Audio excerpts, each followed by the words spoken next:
ప్రస్తుతం ఉన్న నిరాశాపూరిత వాతావరణంలో ఏపీపీఎస్సీ ఆస్పిరెంట్స్కి ఎండోమెంట్ ఆఫీసర్స్ గ్రేడ్ 3 జాబులు కొంచెం ఊరట కలిగించే విధంగా ఉన్నాయి.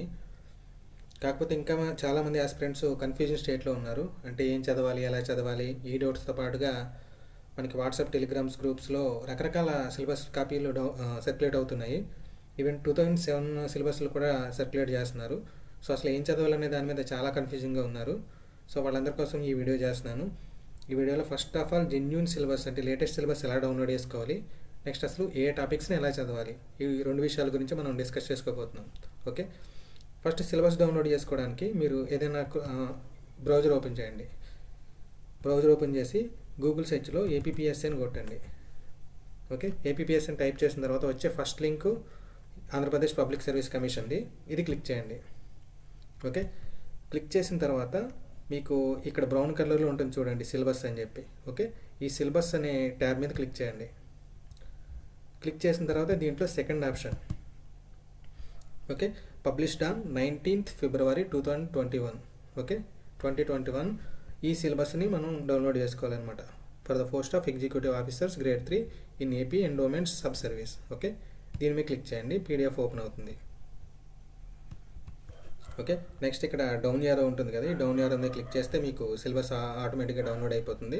నెక్స్ట్ సిలబస్లో ఏమేమి ఉన్నాయో చూద్దాం. పేపర్ 1 మనందరికీ తెలిసిందే, general studies and mental ability. Almost ప్రతి గ్రూప్ ఎగ్జామ్కి కూడా ఈ పేపర్ సేమ్ ఉంటుంది. కాకపోతే ఈ పేపర్ 2 అనేది మనకు కొంచెం కొత్తగా అనిపిస్తుంది, Hindu philosophy and temple system. Okay, so paper 1 almost అందరికీ ఐడియా ఉంటుంది కాబట్టి ఒకసారి పైన వాట్ ఈజ్ వాట్ అని చెప్పేసి నెక్స్ట్ పేపర్ 2ని కొంచెం డీటెయిల్గా డిస్కస్ చేద్దాం. ఓకే,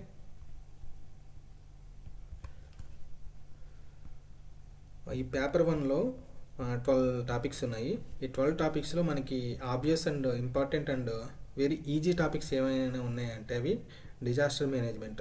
ఓకే, ఈ డిజాస్టర్ మేనేజ్మెంట్ ఒకటి, sustainable development and environmental protection. Okay, topic 8 and 9 ఈ రెండు టాపిక్స్ కూడా చదవడానికి పెద్ద ఎక్కువ టైం పట్టదు, మా అయితే 4 డేస్లో కవర్ చేసేయచ్చు. సో నా సజెషన్ ఏంటంటే వీలైతే ఈ రెండు టాపిక్స్ ఫస్ట్ కంప్లీట్ చేయడానికి ట్రై చేయండి. ఓకే, డిజాస్టర్ మేనేజ్మెంట్ అంటే ఏం లేదు, విపత్తుల్ని ఎలా హ్యాండిల్ చేస్తారు, అంటే ఎలా డిటెక్ట్ చేస్తారు, ఎలా హ్యాండిల్ చేస్తారు, నెక్స్ట్ అవి రాకుండా ఎలా నిరోధిస్తారు. ఓకే, దీనికి సంబంధించిన డీటెయిల్స్ అనమాట. ప్రజెంట్ ఈ కరోనా ఎఫెక్ట్ వీటి ద్వారా మ్యాథ్స్, వైరాలజీ మీద ఎక్కువ క్వశ్చన్స్ పడే ఛాన్స్ ఉంటుంది.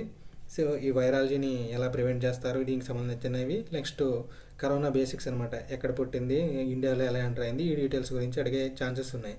ఓకే, నెక్స్ట్ దీంట్లో 2 సబ్ టాపిక్స్ అనమాట, application of remote sensing and GIS, Geographic information system. Okay, ఈ రెండు టాపిక్స్ గురించి కూడా మనం కొంచెం ఎక్కువ ఫోకస్ పెట్టి చదవాల్సి ఉంటుంది.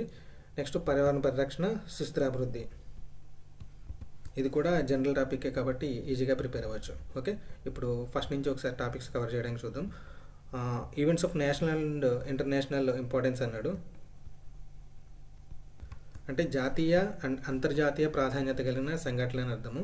ఓకే, దీంట్లో మనకి రీసెంట్గా జరిగిన సమ్మిట్స్, కాన్ఫరెన్సెస్, నెక్స్ట్ రకరకాల దేశాల కూటములు లైక్ G7, G20 ఇలాంటి కూటములు ఉంటాయి కదా, బ్రిక్స్, ఇలాంటి కూటముల గురించి అడిగే ఛాన్స్ ఉంటుంది. నెక్స్ట్ కంట్రీస్కి ఉన్న రిలేషన్స్ అనమాట, ప్రజెంట్ అయితే ఇజ్రాయెల్ పాలస్తీనా వార్ జరుగుతుంది కాబట్టి దాని మీద క్వశ్చన్స్ అడిగే ఛాన్స్ ఉంది. లేదంటే ఇండో చైనా మధ్య కూడా అంత కమ్యూనికేషన్స్ బాగాలేదు కాబట్టి వాటి మీద అడిగే క్వశ్చన్స్ అడిగే ఛాన్స్ ఉంది. ఓకే, సో ఇలాంటి ఇంటర్నేషనల్ రిలేషన్స్ అనమాట, ఇవి కరెంట్ అఫైర్స్ అవ్వాలనే రూల్ ఏం లేదు. ఓకే, సో ఏ ఆర్గనైజేషన్ ఎప్పుడు స్థాపించారు, దాని లొకేషన్ ఎక్కడ, ఇలాంటి స్టాటిక్ జీకే క్వశ్చన్స్ కూడా అడిగే ఛాన్స్ ఉందన్నమాట ఈ పార్ట్ 1లో. ఓకే, నెక్స్ట్ సెకండ్ పార్ట్ ఏమో current affairs, international, national and regional, అంటే AP related current affairs, Indian related, next international related.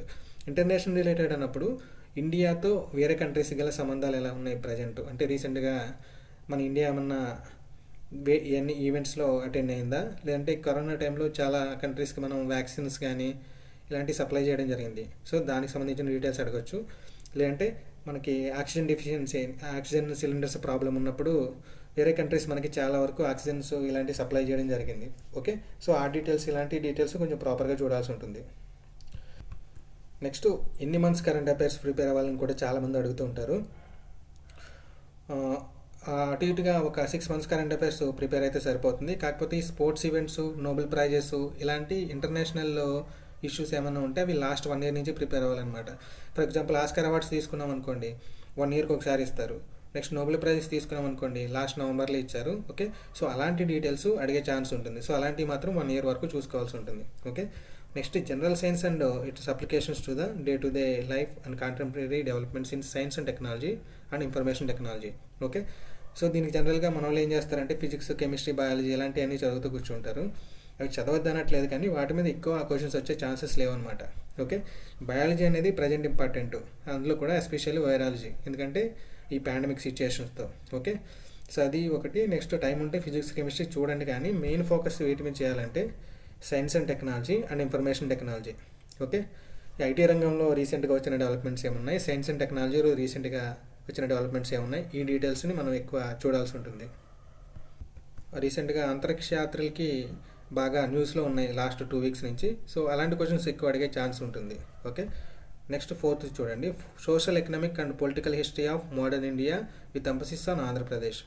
Okay, మీరు ఎక్కడే పప్పులో కాలేస్తాం జనరల్గా మనం, ఎందుకంటే లాస్ట్ గ్రూప్ 1, గ్రూప్ 2 ఈ సిలబస్ ఎలా ఉందంటే same social, economic and political history of modern India అని with emphasis on national movement అన్నాడు, ఇండియన్ నేషనల్ మూవ్మెంట్. ఓకే, అంటే భారత జాతీయోద్యమం మీద ఎక్కువ ఫోకస్ చేయడం జరిగింది. కాకపోతే ఇప్పుడు వీడేమన్నాడంటే కొత్త సిలబస్లో విత్ ఎంఫసిస్ ఆన్ ఆంధ్రప్రదేశ్ అన్నాడు. సో ఇక్కడ మనం ఏం ప్రిపేర్ అవ్వాలంటే modern Indian history at the same time modern AP history. Okay, ఈ రెండు కూడా బాగా ప్రిపేర్ అవ్వాల్సి ఉంటుంది. Next Indian polity basics. Okay, Indian polity and governance, constitutional issues, public policy reforms. Okay, అంటే రీసెంట్గా వచ్చిన సంస్కరణలు, e governance with specific reference to Andhra Pradesh. Okay, so ఆంధ్రప్రదేశ్లో ప్రజెంట్ పొలిటికల్ సిచ్యుయేషన్ ఎలా ఉందో వీటితో పాటుగా బేసిక్స్ ఇండియన్ పాలిటీ కూడా మనం చూసుకోవాల్సి ఉంటుంది. ఓకే, నెక్స్ట్ ఎకానమీ బేసిక్స్, ఇది కూడా AP economy, Indian economy basics cover చేసుకుంటే సరిపోతుంది. మ్యాథ్స్ క్వశ్చన్స్ అయితే ఎకనామిక్ సర్వే నుంచే పడతాయి, అంటే రీసెంట్ ఏపీ ఎకనామిక్ సర్వే కానీ రీసెంట్ ఇండియన్ ఎకనామిక్ సర్వే కానీ వీటి మీద ఎక్కువ క్వశ్చన్స్ వచ్చే ఛాన్స్ ఉంది. కాబట్టి ఈ రెండింటిని మీరు జాగ్రత్తగా చూడాలి. దాంతోపాటు బేసిక్ ఎకనామిక్ టెర్మినాలజీ కూడా తెలుసుకుంటే మంచిది. నెక్స్ట్ 7th పాయింట్ చూడండి, physical Geography of Indian sub continent and Andhra Pradesh అన్నాడు. అంటే విత్ ఎంబసీస్ అని ఏమీ అనలేదు, కాబట్టి మనం ఇండియన్ జియోగ్రఫీ చూడాలి, నెక్స్ట్ ఏపీ జియోగ్రఫీ కూడా పర్ఫెక్ట్గా ప్రిపేర్ అవ్వాల్సి ఉంటుంది. Next disaster management, sustainable development గురించి ఆల్రెడీ చెప్పుకున్నాం కదా. Next logical reasoning, data analysis. Okay, simple చెప్పాలంటే యాప్టిట్యూడ్ రీజనింగ్. ఈ యాప్టిట్యూడ్ రీజనింగ్కి తెలుగులో బుక్స్ ఉన్నాయి, కానీ చాలా వరకు అవి యూస్లెస్ అనే చెప్పొచ్చు గ్రూప్స్ లెవెల్లో. సో బెటర్ ఏంటంటే ఈ బ్యాంకింగ్ క్లర్క్స్ బుక్స్ దొరుకుతాయి మనకి మార్కెట్లో, ఆ బుక్స్ కొనుక్కొని ప్రిపేర్ అయితే కనుక మనకి ఎక్కువ ఛాన్సెస్ ఉంటాయి. ఈ బుక్స్ కూడా మనం ఫస్ట్ నుంచి ఇనీషియల్ డే నుంచి మన ప్రిపరేషన్ స్టార్ట్ అయినప్పటి నుంచి కూడా రోజుకో టాపిక్ ప్రిపేర్ అవుతూ వస్తే లాస్ట్లో బర్డెన్ తగ్గుతుంది అనమాట. అలా కాకుండా కొంచెం డిఫికల్ట్గా ఉందని చెప్పి లాస్ట్కి అలా ప్రొలాంగ్ చేస్తూ ఉంటే కనుక మనకు ఒకేసారి టైం సరిపోదు. నెక్స్ట్ దీంతో పాటుగా 20 వరకు టేబుల్స్, మ్యాథ్ టేబుల్స్ ఉంటాయి, ఎక్కాలు, next squares, cubes, place values, ఇలాంటి డీటెయిల్స్ కూడా ప్రాపర్గా మనం ప్రాక్టీస్ చేసుకుంటే ఈ 2 టాపిక్స్ ఈజీగా కవర్ అవుతాయి. Next bifurcation of Andhra Pradesh and it's administrative, economic, social, cultural, political and legal implications are problems. Okay, దీంట్లో ఏంటంటే మన విభజన జరిగిన తర్వాత, రాష్ట్ర విభజన జరిగిన తర్వాత దానివల్ల ఆ రాష్ట్ర విభజన వల్ల మనకి ఎఫెక్ట్ ఎలా పడింది అనేది. ఓకే, పరిపాలనా పరంగా, ఆర్థిక పరంగా, సామాజిక పరంగా, ఇంకా కల్చరల్ పరంగా, సంస్కృతి పరంగా కూడా మనకి ఏ చేంజెస్ వచ్చాయి, మన రాష్ట్రం ఈ వచ్చిన చేంజెస్ అంటే ఎఫెక్ట్లు, నెక్స్ట్ ప్రాబ్లమ్స్, ఈ దేశ విభజన వల్ల మన స్టేట్ ఫేస్ చేస్తున్న ప్రాబ్లమ్స్, వీటి మీద క్వశ్చన్స్ అడిగే ఛాన్స్ ఉంటుంది. ఓకే, ఇప్పటివరకు పేపర్ 1 గురించి డిస్కస్ చేసాము.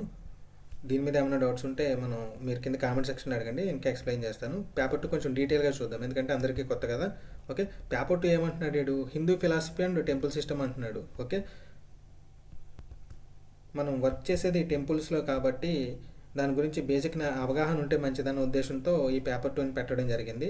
ఇన్స్టిట్యూట్ ఆఫ్ ఎకానమీ కానీ, హిస్టరీ కానీ ఇలాంటి డీటెయిల్స్ అడగడానికి బదులు ఈ డీటెయిల్స్ అడగడం అనమాట. ఓకే, దీంట్లో చూసినట్లయితే మీరు ఫస్ట్ 3 టాపిక్స్ చూడండి. Ramayanam basic knowledge, Mahabharatam basic knowledge, Bhagavatam basic knowledge. Okay, ఇక్కడ మీరు చాలామంది ఆల్రెడీ బుక్స్ ఆర్డర్ చేస్తున్నారు రామాయణం, భాగవతాలు.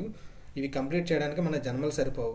ఓకే, సో సింపుల్గా ఏంటంటే ఇక్కడ బేసిక్ నాలెడ్జ్ అని అడిగాడు అంతే వాడు. ఓకే, ఇక్కడ బేసిక్ నాలెడ్జ్ అంటే ఏంటంటే మనకి ప్రాథమిక అవగాహన ఉంటే సరిపోతుంది.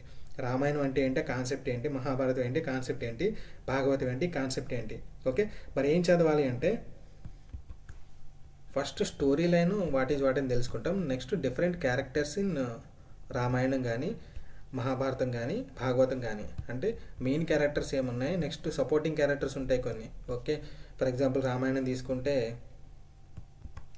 మెయిన్ క్యారెక్టర్స్ మీద నాకు తెలిసి అంత ఫోకస్ పెట్టకపోవచ్చు, ఎందుకంటే మరీ అంత ఈజీ క్వశ్చన్స్ అడుగుతాడని ఎక్స్పెక్ట్ చేయలేము.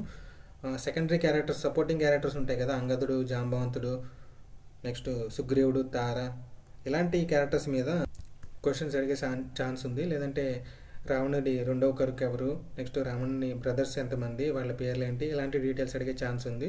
ఓకే, నెక్స్ట్ ఏంటంటే వేరియస్ పార్ట్స్. ఓకే, రామాయణం తీసుకుంటే రామాయణంలో పార్ట్స్ని కాండలు అంటాం. అదే మహాభారతం తీసుకుంటే పర్వాలు అంటాం. భాగవతం తీసుకుంటే స్కందాలు అంటాం. ఓకే, వీటి డిఫరెన్షియేషన్ అనమాట, అంటే ఎన్ని కాండలు ఉన్నాయి, ఎన్ని స్కందాలు ఉన్నాయి, వీటికి సంబంధించిన డీటెయిల్స్. నెక్స్ట్ ఏ కాండంలో ఏ టాపిక్స్ అంటే ఏ డీటెయిల్స్ని కవర్ చేశారు. నెక్స్ట్ రాజవంశాలు. ఓకే, ఈ రామాయణ భాగవతం మహాభారతాల్లో రాజవంశాలు అంటే ఏ రాజుకి కొడుకు పేరేంటి, ఏ తరంలో ఎవరు ఉన్నారు, ఈ డీటెయిల్స్ అనమాట. ఓకే, ఈ డైనాసిటీలు కూడా మనం ప్రిపేర్ అవ్వాల్సి ఉంటుంది. వీటన్నిటికంటే ఇంపార్టెంట్గా basic knowledge about various places mentioned in Ramayanam, లేదంటే mentioned in Mahabharatam, Bhagavatam. For example Ramayanam తీసుకుంటే అయోధ్య, ప్రయాగ, చిత్రకూట్, పంచవటి, కిష్కింద, రామేశ్వరం. ఓకే, ఇలా ప్రజెంట్ కూడా ఉన్న ప్లేసెస్ ఉన్నాయన్నమాట. ఓకే, సో నాకు తెలిసినంత వరకు ఆ ఏన్షియన్ నేమ్స్ అంటే అప్పుడు ఓల్డ్ నేమ్స్ ఏంటి, ఆ ప్లేస్ ప్రజెంట్ ఏ నేమ్తో ఉంది, ఈ డీటెయిల్స్ అనమాట. జియోగ్రఫీ కూడా మనం కవర్ చేసుకుంటే బెటర్. ఓకే, సో ఇక్కడ వరకు కన్ఫ్యూజన్ ఏం లేదు కదా. Story outline, next names of the main characters, supporting characters, dynasties, okay, రాజవంశాలు, నెక్స్ట్ ప్లేసెస్, ఈ డీటెయిల్స్ అన్ని కవర్ చేయాల్సి ఉంటుంది. Okay, next 4 Hindu Puranas. Okay, మనకి అష్టాదశ పురాణాలు అని చెప్పి 18 రకాల పురాణాలు ఉంటాయి. బ్రహ్మ పురాణం, పద్మ పురాణం, విష్ణు పురాణం, శివ పురాణం, లింగ పురాణం, గరుడ పురాణం, ఇలాంటివి అనమాట. ఓకే, సో ఈ పురాణాల డీటెయిల్స్ మనం తెలుసుకోవాల్సి ఉంటుంది. ఓకే, ఇక్కడ ఈ పురాణాలన్నింటినీ చదవాల్సిన పని లేదు. జస్ట్ ఆ పురాణం దేని గురించి ఉపదేశించారు, ఎవరితో చెప్పారు, ఏంటి ఎవరు ఉపదేశించారు, వాటిలో ఎన్ని శ్లోకాలు ఉన్నాయి. ఫర్ ఎగ్జాంపుల్ బ్రహ్మపురాణం తీసుకున్నాం అనుకోండి, బ్రహ్మదేవుడు మరీచికి చెప్పాడు అనమాట, దాంట్లో 10,000 శ్లోకాలు ఉంటాయి. అలానే పద్మపురాణం తీసుకుంటే 55,000 శ్లోకాలు ఉంటాయి. ఓకే, సో ఇలాంటి బేసిక్ డీటెయిల్స్ వరకు తెలుసుకుంటే సరిపోతుంది. ఓకే, నెక్స్ట్ దీంతో పాటుగా ప్లేసెస్ మెన్షన్డ్ ఇన్ పురాణాల్లో మనం మెన్షన్ చేసిన ప్లేసెస్ అనమాట, పైన చెప్పుకున్నాం కదా. సో అలాగే ఈ ప్లేసెస్ గురించి కూడా మనం తెలుసుకోవాల్సి ఉంటుంది. Next 5th point temple Agamas. అసలు ఈ ఆగమాస్ అంటే ఏంటంటే మనం టెంపుల్స్లో చూస్తున్నాం అనుకోండి, నేనుగా ఏదో ఒక బిల్డింగ్ కట్టేసి అందులో దేవుని పెట్టేసి నేను దాన్ని గుడి అంటానంటే ఒప్పుకోరు. దానికి కొన్ని రూల్స్ అండ్ రెగ్యులేషన్స్ ఉంటాయన్నమాట. అంటే దేవుని ఎలా ప్రతిష్ఠించాలి, ఎలా అర్చించాలి, నెక్స్ట్ ఉత్సవాలు జరుగుతాయి. ఓకే, నిత్యం, నైమిత్తికం, కామ్యం అని చెప్పి రకరకాల ఉత్సవాలు జరుగుతూ ఉంటాయి yearly. Okay, so year wise జరిగే అన్ని ఉత్సవాన్ని కూడా ఎలా కండక్ట్ చేయాలి, ఈ డీటెయిల్స్ అన్నీ కూడా ఒక ప్రోటోకాల్ ప్రకారం జరుగుతుంది అనమాట. ఆ ప్రోటోకాల్ మనం ఏమంటామంటే ఆగమాస్ అంటాం అనమాట. ఓకే, సో ఈ టెంపుల్లో ఉన్న రకరకాల ఆగమాలు ఏమో ఉన్నాయి, డిఫరెంట్ ఆగమాస్ ఇన్ హిందూ శాస్త్రాస్ అన్నాడు. ఓకే, నెక్స్ట్ ఈ ఆగమాస్లో కూడా రకాలు ఉంటాయి అనమాట. ఓకే, అంటే విష్ణు టెంపుల్స్లో ఒక రకంగా ఉంటాయి, శైవ టెంపుల్స్లో ఒక రకంగా ఉంటుంది, నెక్స్ట్ శక్తిపీఠాల్లోనూ ఒక రకంగా ఉంటాయి ఈ పూజలు అనేవి, ప్రొసీజర్స్. ఓకే, సో మళ్ళీ వైష్ణవులో కూడా మళ్ళీ రకాలు ఉన్నాయన్నమాట. వైఖానసం, పంచరాత్రం, నెక్స్ట్ షట్టద, శ్రీ వైష్ణవం. ఓకే, నెక్స్ట్ తిరుపతి టెంపుల్లోనేమో ఈ పంచరాత్రం అనే టెక్నిక్ని యూజ్ చేస్తారు, రిమైనింగ్ టెంపుల్స్లో యూజ్ చేయరు. సో అది ఎందుకు, ఆ డీటెయిల్స్ అన్నీ కూడా మనం తెలుసుకోవాల్సి ఉంటుంది. అలానే శైవంకి శక్తిపీఠాల్లో పూజలు ఎలా జరుగుతాయి, వాటికి సంబంధించిన డీటెయిల్స్ అనమాట. Next Hindu festivals. Okay, that will be celebrated in different parts of India. Okay, మరి సింపుల్గా ఈ హోలీ ఎక్కడ జరుపుకుంటారు ఇలాంటివి కాకుండా కొంచెం నాన్ లోకల్ ఫెస్టివల్స్ ఉంటాయి కదా. సపోజ్ గుడి పడవ ఉందనుకోండి, గుడి పడవ అంటే మహారాష్ట్రలో జరుగుతుంది. ఓకే, సో ఆ గుడి పడవ ప్రొసీజర్ ఏంటి, అలా ఎందుకు జరుగుతుంది, ఈ డీటెయిల్స్ అడిగే ఛాన్స్ ఉందన్నమాట. మరి మనకి తెలిసిన కామన్ ఫెస్టివల్స్ కాకుండా సో ఇన్డెప్త్ నాలెడ్జ్ అవసరం. దీని తర్వాత వేదిక్ కల్చర్. వేదిక్ కల్చర్ అంటే వేదాలకు సంబంధించి యజ్ఞాలు, యాగాలు ఎలా జరుగుతాయి. ఓకే, వేదాలు, ఉపవేదాలు, ఉపనిషత్తులు, ధర్మాలు. ఓకే, వీటికి సంబంధించిన డీటెయిల్స్. నెక్స్ట్ ఈ వేదాలని మనం డిఫరెంట్ స్టేజెస్ ఆఫ్ లైఫ్లో ఎలా పాటిస్తామని. ఓకే, అంటే ఒక మనిషి పుట్టిన తర్వాత నెక్స్ట్ మ్యారేజ్, నెక్స్ట్ చచ్చిపోయే వరకు ప్రతి ప్రాసెస్లోనూ కూడా హిందువులకి మంత్రాలతో సంబంధం ఉంటుంది. ఓకే, సో దానికి సంబంధించిన డీటెయిల్స్ అనమాట వేదిక్ కల్చర్ ఎలా ఉంటుంది అనేది. Okay, next 8th different philosophies and cults. మనకి తీసుకుంటే శైవిజం, శక్తిజం, వైష్ణిజం, నెక్స్ట్ స్మార్తిజం అని చెప్పి చాలా రకాలు ఉన్నాయి. ఇవి కాకుండా మనకి రకరకాల కల్ట్స్ ఉన్నాయన్నమాట. అంటే బ్రహ్మకుమారిలు, అఘోరీలు, నెక్స్ట్ ఈ రామకృష్ణ పరమహంస అంటే రామకృష్ణ మిషన్. వీళ్ళు కాకుండా ఆంధ్రాలో చాలామంది గురువులు ఉంటారు. సో వాళ్ళకి సంబంధించిన ఫిలాసఫీస్, కల్ట్స్. ఓకే, వాళ్ళ గ్రూప్స్ ఏమైతే ఉన్నాయో వాళ్ళు ఏమేమి చెప్తున్నారో దానికి సంబంధించింది అనమాట. ఓకే, సో హిందూ రిలీజియన్లో ఉన్న ఫిలాసఫీస్ అండ్ కల్ట్స్ సింపుల్ చెప్పాలంటే ఇదిగో వైష్ణవైట్ గురువుసు, నెక్స్ట్ నాయనార్సు అంటే శైవంకి సంబంధించిన గురువుసు, నెక్స్ట్ శంకరాచార్యం అంటే అద్వైతం. ఓకే, రామానుజాచార్యము విశిష్టాద్వైతం, నెక్స్ట్ మధ్వాచార్యము దైవాద్వైతం. ఓకే, నెక్స్ట్ బసవాయము వీరశైవం. ఈ బసవ గురించి మనం ఏపీ హిస్టరీలో కూడా ఆల్రెడీ బేసిక్స్ చదువుకున్నాం కదా. ఓకే, సో దీనికి సంబంధించిన డీటెయిల్స్ మనం చదవాల్సి ఉంటుంది. Next 9th family structure in Hindu society. Okay, so మనకి అసలు ఫ్యామిలీ స్ట్రక్చర్ ఎలా ఉంటుంది, నెక్స్ట్ అడాప్షన్ అంటే దత్తత స్వీకారాలు, వీటికి సంబంధించిన డీటెయిల్స్. నెక్స్ట్ సక్సెషన్ అనమాట, అంటే వారసత్వం ఏ రకంగా వస్తుంది మనకి, దీనికి సంబంధించిన డీటెయిల్స్. ఓకే, ఈ 9th వరకునైతే మన హిందూ రిలీజియన్ దీనికి సంబంధించిన టాపిక్సే కవర్ చేయాలి. నెక్స్ట్ 10th, 11th, 12th ఏం చేయాలంటే ఒక యాక్ట్ ఉంటుంది, Andhra Pradesh charitable and Hindu religious institutions and endowment act అని 1987 అనమాట. ఈ యాక్ట్ మనకి అరౌండ్ 190 పేజెస్ ఉంటుంది, 189 పేజెస్. ఓకే, ఇది మనకి ఇంటర్నెట్లో సెర్చ్ చేసినా దొరుకుతుంది. నాకు తెలిసి దీని తెలుగు ట్రాన్స్లేషన్ కూడా త్వరలో మార్కెట్లోకి రిలీజ్ చేస్తారనమాట. ఓకే, సో దీంట్లో ఈ యాక్ట్కి సంబంధించి ఈ 3 టాపిక్స్ అనమాట, 10, 11, 12 కూడా ఈ యాక్ట్కి సంబంధించి మనం చదువుకోవాల్సి ఉంటుంది. Act of 1987. ఓకే, ఈ యాక్ట్లో ఏంటంటే యాక్ట్ 30 అని ఉంటుంది. Okay, act 30 of 1987. ఈ మూడు టాపిక్స్ కూడా దానికి సంబంధించినవి అనమాట. ఓకే, ఈ యాక్ట్ 30 ఆఫ్ 1987లో సెక్షన్ 57 టాపిక్ 10th టాపిక్ ఏమో సెక్షన్ 57, 11th టాపిక్ ఏమో section 29 and 29. Okay, next 12th topic వచ్చేసి 75 to 86 సెక్షన్స్ అనమాట. ఓకే, సో ఈ 200 పేజెస్లోనూ కూడా మొత్తం చదవాల్సిన పని లేదు. మనం ఈ సెక్షన్స్ ఇక్కడ మెన్షన్ చేసిన సెక్షన్స్ ఏవైతే ఉన్నాయో ఆ సెక్షన్కి సంబంధించిన డీటెయిల్స్ మాత్రం చదువుకుంటే సరిపోతుంది. ఓకే, ఇకపోతే మెటీరియల్స్ గురించి, ఈ రామాయణం, మహాభారతం, భాగవతంతో మనకు ప్రాబ్లమ్స్ లేవు. నెట్లో కూడా చాలా రకాల తెలుగు ట్రాన్స్లేషన్స్ ఫ్రీగా దొరుకుతాయి. సో అవుట్లైన్కి అవి సరిపోతాయి అనమాట. నెక్స్ట్ ఈ లాస్ట్ 3 కూడా మనకి నెట్లో ఈజీగా దొరికేస్తుంది. ఈ act Andhra Pradesh charitable and Hindu religious institutions and endowment act అని 1987. ఓకే, నేను పీడిఎఫ్ లింక్ కూడా ప్రొవైడ్ చేయడానికి ట్రై చేస్తాను. ఓకే, సో ఈ లాస్ట్ 3 టాపిక్స్ కూడా మనకి కవర్ అయిపోతాయి. ఈ రిమైనింగ్ టాపిక్స్ కోసం నేను కూడా సెర్చ్ చేస్తాను, ఏమైనా మెటీరియల్ దొరికితే. లేదంటే నాకు తెలిసిన వాళ్ళతో ఆన్లైన్ క్లాసెస్ చెప్పించడానికి ట్రై చేస్తాను. సో మ్యాక్స్ మనం ఫస్ట్ చేయాల్సిన పని ఏంటంటే ఈ బేసిక్స్ ఆఫ్ రామాయణం, మహాభారతం, భాగవతం ఇవి చూసుకుంటూ ప్యారలల్గా ఈ పేపర్ 1ని కవర్ చేయడానికి ట్రై చేయండి. ఓకే, ఈ జనరల్ స్టడీస్ సేమ్ సిలబస్ మనకి ఏపీపీఎస్సీ కండక్ట్ చేసే ఆల్ ఎగ్జామ్స్లో ఉంటుంది. ఎస్పెషల్లీ జూనియర్ అసిస్టెంట్స్, దీంతో పాటుగా జూనియర్ అసిస్టెంట్స్ కూడా ఇప్పుడు హాట్ టాపిక్గా మారింది. సో ఆ జూనియర్ అసిస్టెంట్స్ కూడా సేమ్ సిలబస్, ఈ జనరల్ స్టడీస్. ఓకే, సో ఈ జనరల్ స్టడీస్ మీద ఎక్కువ ఫోకస్ చేయండి. పేపర్ 2 అయితే నేను నాకు చేతనైనంత హెల్ప్ చేయడానికి ట్రై చేస్తాను. ఓకే, ఇప్పటికీ ఇంకా మీకు ఏమైనా డౌట్స్ ఉంటే కింద కామెంట్ సెక్షన్లో అడగండి. Thank you for watching.